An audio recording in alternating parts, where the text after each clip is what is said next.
pretty much his way at the moment, leading the Winston 500. But behind him, the battle is for second position, and it involves the number 25 car of Ken Schrader, also the 9 car of Bill Elliott. The 6 car of Mark Martin is also right there, as is Terry Labonte and Bill Barkdahl.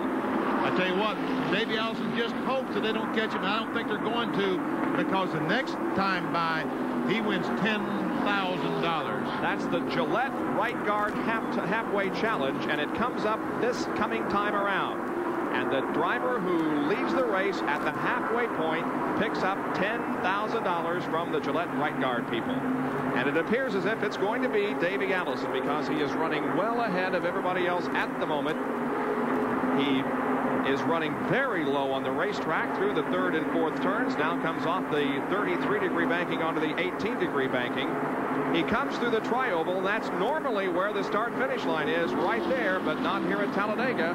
He approaches it, however, and now crosses it, and Davey Allison wins $10,000, leading at the halfway point. I tell you what, I don't know how these people in the stands knew that, because they all stood up and cheered when he went by. And Jack Arute is with Robert Yates, and I'm sure a happy Robert Yates.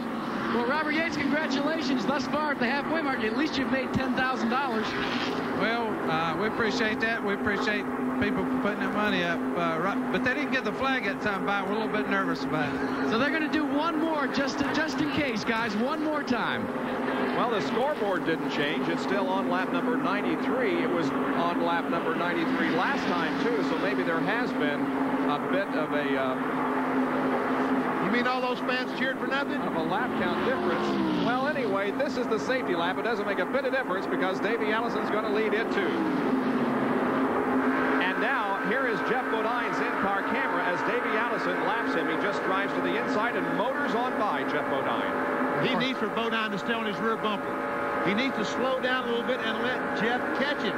This is one time that going slower would be better, because those two guys might be able to drive away from those cars behind them. And right now, the 2nd, 3rd, 4th, and 5th place cars are catching up to Davey Allison. They are really gained on him, because they are drafting in a single line, and it won't be too long when they'll be back up with him. We see from out of Bodine's car, the gap between he and Davey Allison is not quite enough. He's not quite close enough. Boy, look at this gaggle of cars. 71 Dave Marcus is there, so is Brett Bodine. And here is the 2nd place group. And indeed, they have really closed in. They're passing by Jeff Bodine, Schrader, Labonte, Mark Martin, and Bill Elliott, and the others really close in now on Davey Allison. And that, again, is evidenced by the draft. Yeah, he was a good 3 or 4 seconds ahead of them about 5 or 6 laps ago, and they've just hooked up together in the draft. And you can pick up a second, second and a half, sometimes 2 seconds a lap running together the way that they're doing it. Poor old Bodine. You know, well, look here. Schrader goes by Davey Allison. He takes the lead going in 3. The Chevy Lumina passes the Ford Thunderbird, and Ken Schrader goes back out into front position. Any theories, guys, on how he was able to do that so easily? That's because he caught him. You know, he made up a few car lengths down the back straightaway, and he had so much momentum going for him, Bob. It was easy to drive by. You see Davey Allison right now. He's only a car length behind, a half a car length. He doesn't have any momentum going down the back straightaway. If he would back up to Elliott 2 or 3 car lengths, and then they would go together, the momentum, they would go by with ease. This is the racetrack that we have seen the most number of lead changes, 75 in one Winston Cup race a few years ago. We haven't had that many yet, but we're not nearly done with this race. We'll be right back. NASCAR's Winston Cup division on a very bright, sunshiny day, presenting the Winston 500 from Talladega Superspeedway. It is Ken Schrader leading and Davey Allison running in 2nd position. We mentioned how it has rained here. It rained Thursday. It rained most of Friday after they finally did get the qualifying finished on Friday morning. It rained almost all Friday afternoon. It was a nice day yesterday, but an even nicer day today. Temperature in the 60s, and just a very delightful day for the thousands of race fans who have turned out to watch this. We have a crash in turn number 2. The caution flag comes out once again. Dick Trickle apparently is the reason for the caution flag, is now the cars. There you can see Trickle, who has slid to the grass inside of the racetrack. Meanwhile, the leaders have had an opportunity now to get down off the banking in the fourth turn and come in for some pit stops. And here is Schrader and Davey Allison and Mark Martin and others making stops. Well, Dave. And Ken Schrader, guys, has gone to work, and he is taking left side tires during this stop, getting a clean of his windshield. They filled the tank full of gas. Dennis Conner drops the jack. He puts it back in gear. Schrader is off and away. Davey Allison is also on pit road. As a bunch of cars come in.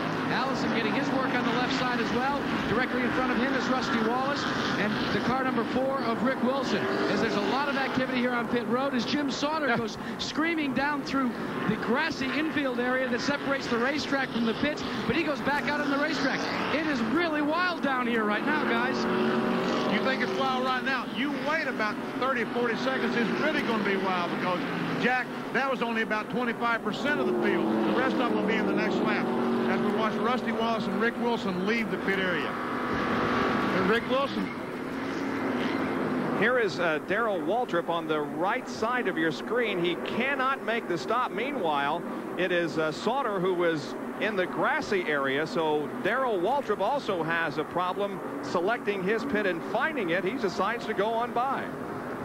Well, he was pretty far back from the leaders. Here's Terry Labonte into the pits and getting right side tires. Now they go around to the left side. That's Junior Johnson walking around the car there, and Jerry Punch is there. Well, they're changing tires also on the Terry Labonte car, but also Bill Elliott got it getting 4 tires. The Coors cars and the Budweiser cars, both beer machines coming in for 4 tires. I tell you, at the upper end of pit road, gentlemen, it was very hairy up here when Jim Sauter came on the pit road. Apparently, he got the right side tires over in the grass, and he just about spun the car. He did a major job to get it straightened out. We're at the Darrell Waltrip pit on the crew cam. You see Eddie Dickerson in the crew changing right side tires. Eddie Dickerson, the right front tires changing there. Looking with those beautiful pictures up close and personal. He runs around the car, and Darrell Waltrip's Tide Chevrolet getting serviced on pit road. As you're seeing all of the cars go by, Kawicki going by, Alan Kawicki's Xerox Ford goes moseying by. The Tide Chevrolet is the crew cam shot showing you tire changing here at Talladega. Gentlemen? So Darrell Waltrip finally makes the pit stop after doing a go-around. Well, Darrell Waltrip must be getting the chassis a little bit closer because the adjustment. There's Dick Trickle coming in the pits. Doesn't seem to be a lot of damage. Jack LaRoute, is there? Well, taking a look at Rusty Wallace's car, there doesn't seem to be a bunch of damage on his car. They're going to the left side tires. And what they're taking a look at is Dick Trickle is actually, we cannot see Dick Trickle's car. We're here in Rusty Wallace's pit. And Wallace pulls out and he's away as he's made his exchange, and we'll wait for Dick Trickle to make his position here. We're watching Rusty Wallace from the in-car camera as he shifts gears and goes back out onto the racetrack. Didn't appear to be any damage to that Dick Trickle car, and they are, as you saw, making some tire replacements there, but it appears as if Dick Trickle will be able to get back into the race. He was the reason for our second caution period of the afternoon, the one that we are under right now. And we have word that he did blow a tire. So that is the reason why Dick Trickle was in the grass a few minutes ago, but now is about to go back on the racetrack.